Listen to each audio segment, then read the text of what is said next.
This is the Vantage M3. Polar just recently debuted this watch and it seems to have an interesting price point, competitive spec sheet, and a very high quality build. Now after you pay your $399 for this watch, this is what you're going to get. Let's check it out. So unboxing this watch is a pretty standard experience. You get your watch, well it looks like a beefy manual, but it's actually just a few pages of a getting started guide that they provide in every language to ever exist. You get your proprietary charger with a USB-C connection, and it's pretty cool that Polar also includes a secondary smaller strap if you're very slight of wrist. Checking out the hardware, you see that the M3 has a more refined and mature look than some of the other sports watches out there.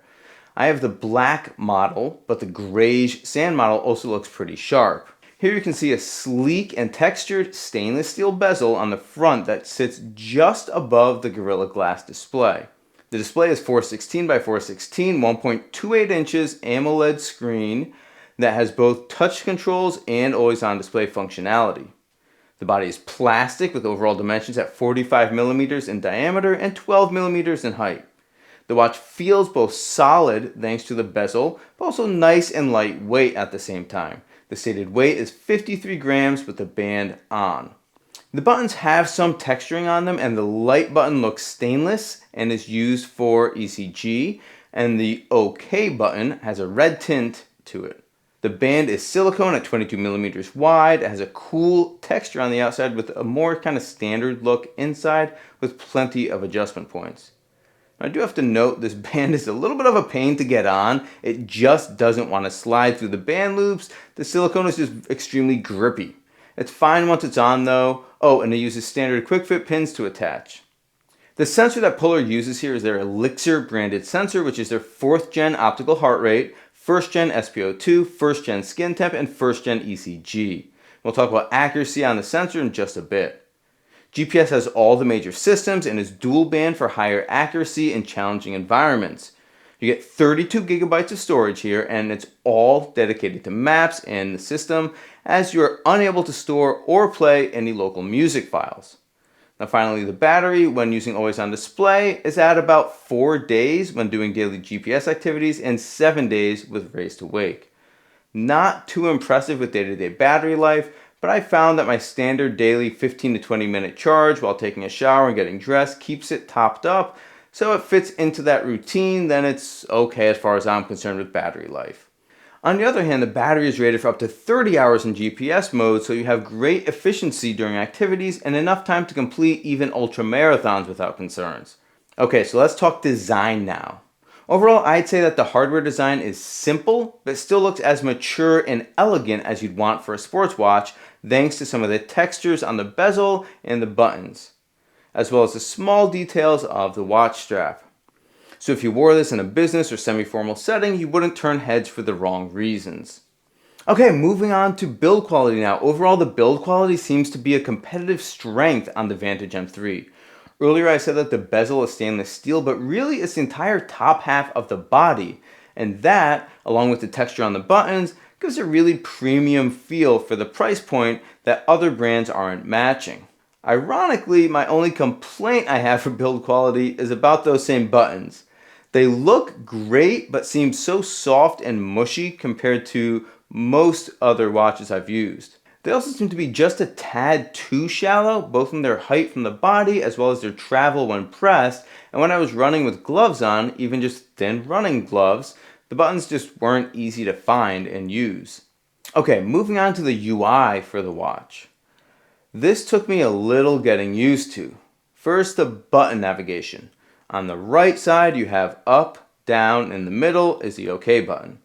On the left, there is a display button on the top, as well as a back button on the bottom. The back button is also how you open the menu, which gets you into activities, Serene, which is breathwork exercises, Strava segments, fueling, which can be for carbs or drinks during runs, gets you into timers, fitness tests, and watch settings. Long pressing the display button gets you a display lock to turn off the touchscreen and buttons, and long pressing the back button syncs your watch to your phone. Long pressing the OK button starts an activity. The widget carousel on the M3 is horizontal, and you can see activity for the day, for the week, your nightly recharge, boost from sleep, skin temperature, load status, training suggestions, navigation, sunset sunrise, weather, and music controls. And that is what's playing on your phone, which, as I mentioned before, you cannot play local music files. You can, of course, do the same widget carousel by swiping as well with the touchscreen, and swiping from the top of the screen gets you quick settings, swiping from the bottom gets you phone notifications. Now, my experience using the software on the watch, I think it's a little lacking in my opinion. The button navigation is probably second nature to established Polar users, but for someone new to the brand, it seems to be different than other brands I've used. The layout makes sense, but for some reason it always felt awkward even when I was used to it. Just having that down button be on the bottom right just made for some awkward reaching and using. I don't know, I wasn't a big fan. Speaking of buttons, I really wish I could program the long press functions. I can't really think of a reason I would want to sync on demand from the watch, but I could think of 100 reasons why I would want to quickly and easily access the screen-based flashlight on the watch. Now, I did ask Polar if they're working towards programmable long press functionality. I've yet to hear back on that one, but I'll be sure to update the description if they have something to share. For some reason, there's a single alarm on the watch as well. Now, I get up earlier during the week than the weekend, but that's just not an option presented here. You have a single alarm and a single setting for it. Now, using some touchscreen options gets you to a screen that needs the back button pressed to get out of that screen. So when you're using the watch via touchscreen controls, you kind of get this choppy experience of both swipes and button presses. As an example, with the Garmin, you could just palm the watch face and it'll get you back to the home screen. Some functionality like that would be greatly appreciated. Activities have a limited amount of settings you can access from the watch, and you need to use the Flow app to make any meaningful changes, such as heart rate zones or data fields. You also don't get access to more than 4 data fields on a screen, and man, I really like to have at least 5 on my runs. And there's plenty of room on the screen, so hopefully that's something that could be considered in the future. You also can't change which activities are on the watch from the watch, or even the order that they're presented in. This is all also done from the Polar Flow app, and we'll discuss that app in a bit. But despite my gripes, I will say there's some very nice positives to the watch as well. As I already mentioned earlier, the watch is smooth to use. There's not a single lag or stutter to be found when navigating around. So what you do get out of the software experience, you get delivered in a smooth, high-performing manner. I also like the different designs of the watch faces. They are pretty simple, but you can customize enough like number design, colors, and complications displayed, and it all makes the watch face seem like your own. And for a watch that keeps it simple and somewhat elegant for a sports watch, I think the default watch faces suit the M3 well. I also really like the slap to lap, and if they don't officially call it that, they really should. When you're doing a run activity, you can trigger a lap press by just slapping on the screen. And although that does kind of just remind me that for some reason there's no tap to wake on the watch, which kind of, again, just seems like a miss. Like that's it's good to have. And that's all just the watch software. Let's take a quick minute to talk about the app and website for Polar Flow. Okay, so I hate to start on a negative, but the app looks just old, like really old. Like after using it for about a month, I'm pretty used to it. It's functional, but it could really use some updating or a complete rework, to be honest. Like the icons, the graphics, the overflow menu, in general, it just looks extremely dated. Now, admittedly, I'm probably much more of a tech head than their target customer avatar, and maybe the iOS app looks a lot better. I don't know. But Google does give design guidelines on what an Android app should look like on updated versions of the Android OS system. And it just seems like the mobile development team kind of adhered to those maybe from around 10 years ago.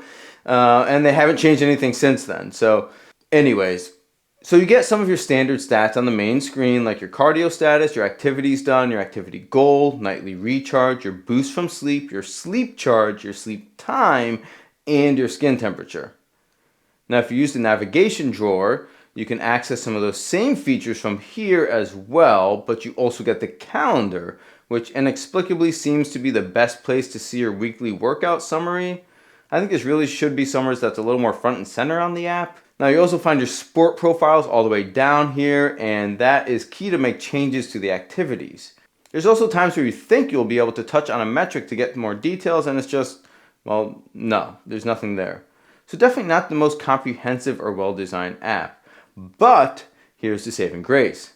The website on desktop is by far the best Polar software experience when compared to the on-device and mobile application experience. You can start a race plan here, and Polar will not only create suggested workouts, but also throw in mobility and strength routines along the way. They're the only brand I've seen doing this with generated plans. There's also a season planner section on the site where you can create an outline for an entire year of training. So overall, the site is definitely the best designed UI experience that Polar is offering here. There's a lot of depth to the information. You can look at your data many different ways. This definitely seems to be the right place to manage your Polar Sports experience. Okay, so let's get to the crux of it. How does this watch actually perform when you're doing some sort of sport activity? Let's take a look at how the Vantage M3 stacks up. Oh hey, real quick before we do that, we're currently so close to 5,000 subscribers to the channel. If you want to get more content on fitness wearables and training in general, please support a growing channel. It only takes a second, and I appreciate your support. Back to it. Okay, so here we have a run with the Vantage M3 on the left wrist, the Epix Gen 2 on the right wrist, and we're looking at heart rate here, and things are looking pretty accurate, very consistent between the two of them.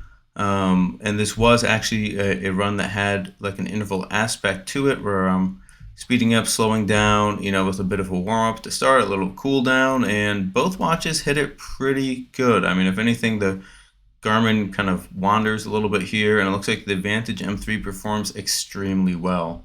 Moving right along to cadence, I would say we're kind of looking at about the same thing, to be honest. The readings here are both very consistent. I mean, they may vary by just a little bit here, and it looks like there's some points where the Vantage picks up some detail that the Garmin doesn't. There's some points where the Garmin picks up some detail that the Vantage doesn't, where it's just like little drops here and there, whereas the Vantage is just straight going across. This is not cadence lock though. I mean, you can see it's responsive here. So I think it looks great. Okay, moving right along to the GPS here on both of these, and Vantage M3 is on the left wrist, the Epix is on the right wrist here. So you can see just a little bit of space apart in some of these tracks, but if we zoom out to any sort of reasonable distance, they are pretty much on top of each other. So I would say both performed extremely well here. No one wandered. Not a challenging environment, but performed great. Okay, so on this run, we're using a Epix Gen 2 with an HRM Pro Plus heart strap. We're using a T-Rex 3 on one wrist, and then we also have the Vantage M3 on the other. So taking a look at the heart rate here first, you can see for the most part we're tracking equally, but there are some kind of strange spikes here that the Vantage is getting, and I'm not really sure why. There was no real jostling of the watch. It was just worn on the left wrist, worn tight. No intervals or anything going on here. So just a few spikes up here that were not registered at all by the heart rate strap or the T-Rex 3. But if you take a look at averages, I mean, our averages are right there. So right, our heart rate strap at 137, T-Rex 3 136, and Vantage M3 137. So overall, you're still getting good data, but there were some kind of strange little jumps there. Okay, this is on that bike ride here, and again, we've got the Epix with the HRM Pro Plus heart rate strap. We got the Pace Pro with the arm-based optical heart rate strap, and then we have the M3 on the wrist. And please just excuse this absolute mess of a start. There was all sorts of wackiness going on. Just pretend that doesn't exist.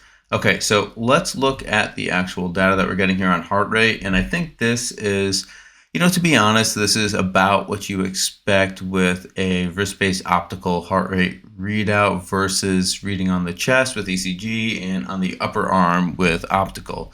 It's just not going to be quite as quick to get the changes in heart rate. And you can see, like, as an example, like this is probably a pretty good example where things are climbing here, and the chest-based heart rate is first to catch that difference.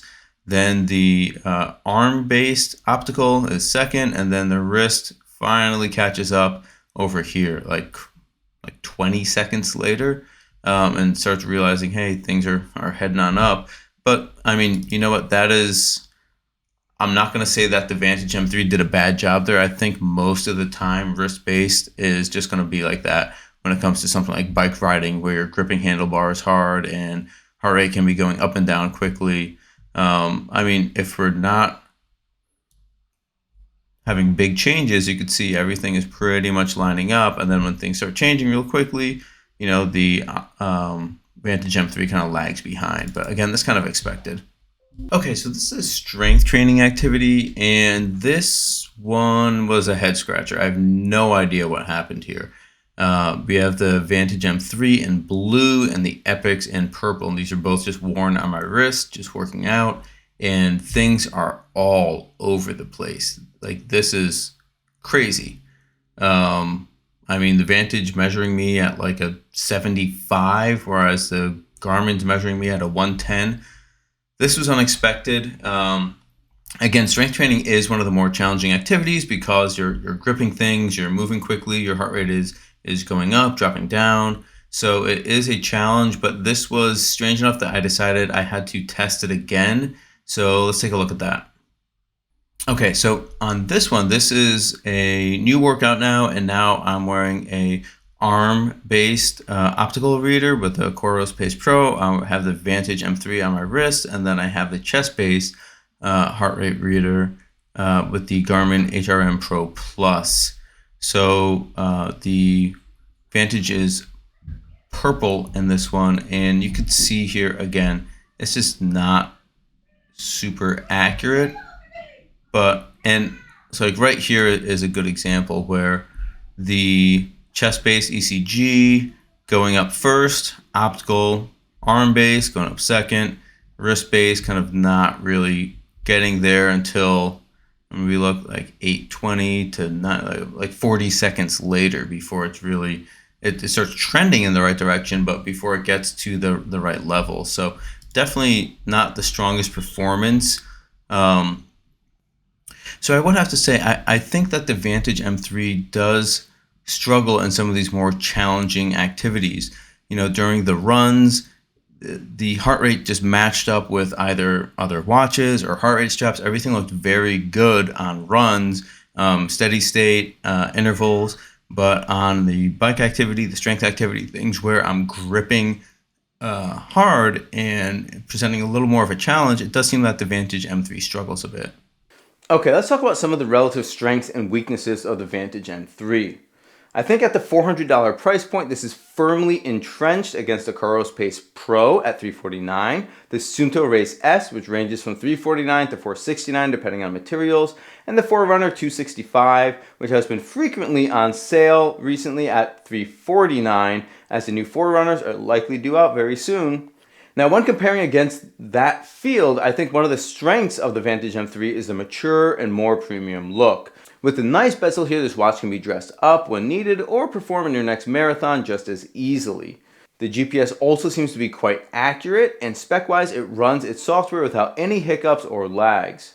And not exactly a Vantage M3, but more of a Polar strength. I think the web interface for Polar Flow is pretty good, and there's a lot of information there. It's laid out well. The programming that includes more than just running is new and fresh, and the season planner is a well thought out concept that many runners could take advantage of. Organizing your training with a more macro focus will be what leads to long-term progress. Now, if you want to take a look at some of the weaknesses of the watch, hardware-wise, I'd really say it's just the buttons. The mushiness and lack of travel just don't feel great. And not a weakness, but more of a complaint, is the strap being so darn sticky to get on and off. It's really a pain. For the software on the watch, it's slightly bare bones, but I get that some prefer that, to have it be very focused in its functionality. I myself would want something with a bit more design element to it and some more depth to the options available. Things like being able to organize and customize activities from the watch, program long press shortcuts for the buttons. Those would both be big boosts to user experience. And then there's just some confusing misses, like having a single alarm on the watch. Like, what are we doing here? I also personally wish that the watch could play locally stored MP3 files, that I like to download and listen to audiobooks while I run. but I also acknowledge I'm almost definitely the minority on that. It can control your phone music, so that's probably what most people are looking for. The app software could definitely use an update, but like I said, it functions just fine on the web. It also looks just fine on the web. Now, performance-wise, the heart rate reading of the Elixir sensor did seem more prone to inaccurate readings in more challenging activities like strength training or bike riding. Although it did stay close enough that the activity averages weren't greatly affected. Now, there are some updates coming to the software, so let's talk about those next. So I was able to ask Polar about any details they wanted to share on the anticipated update 3.0 that will be arriving in the new year. I was told that the Vantage V3 and Grit X2 Pro will both get the update in Q1 of 25, while the same update is planned for the M3 in Q2 of 25. Now, previously this was to be in Q1, so having it be moved to Q2 now is new information. This update will contain points of interest on the maps, which will be a good upgrade for those using navigation. It will be something that will set the Vantage M3 apart from other watches in this price tier when it comes to map information. I have a few images here from Ray's site, DC Rainmaker. I assume everyone that's watching my channel knows who that is, but he's the OG for fitness gear reviews, so of course go to his site and channel. I'm sure you already do. They will also introduce a Find My Phone function, which, I mean, honestly, it's a feature that almost all watches have, so it's more of a catch-up feature that is kind of missing currently, if I have to say. Now, here is a newly announced feature, updates to the training summary screen. So after outdoor workouts, users can see their route directly on their watch. And then after a swimming workout, users will be able to see a breakdown of different swimming styles displayed on their watch. So that is new, that wasn't shared previously. So there you go, some new info on the update. And there will also be an update to the exercise weight view, which I think is very welcome. Not a huge fan of the current design, the new one definitely looks better. I was also given a full count of watch faces coming up. There's going to be 5 new watch faces coming. There'll be 2 analog watch faces and 3 digital watch faces. Here's one that Ray shared on his site, and I mean, having 5 more, that's pretty good. Finally, there will also be a feature to allow charging during training. Again, this is newly announced. I guess that'll be useful during an ultra marathon or an Ironman, I don't know, or some sort of long range trekking. You're already getting up to around 30 hours on a single charge, but hey, now you can push things even further. And in Q1, there's also an expected integration between Polar Flow and Training Peaks for structured workouts. Now, I did specifically ask if there's any planned updates to the Polar Flow app coming out, and I was told that while they do not have any details to share at the moment, they're always working to bring more updates and improvements to the customer experience. So I took that as a very polite, no, nothing big is coming down the pipeline for the mobile app. Okay, so closing thoughts on the Polar Vantage M3. I think the Vantage M3 gets a lot right here. There's a core product that speaks to dedicated athletes here, from the mature Polar design to the simplicity and focused function of the software to the depth of training metrics and planning options on the web version of Polar Flow. I can see why there's a loyal following for the brand. I think that like some of the other more legacy brands, Polar has also fallen behind when it comes to UI design on their watch and on their app. The focused nature of the software also means that there aren't as many options or customizations available. So I think you know by now if this watch offers what you are looking for. There is stiff competition at this mid-range price point, and the Vantage M3 is definitely the right fit for a portion of that mid-range crowd.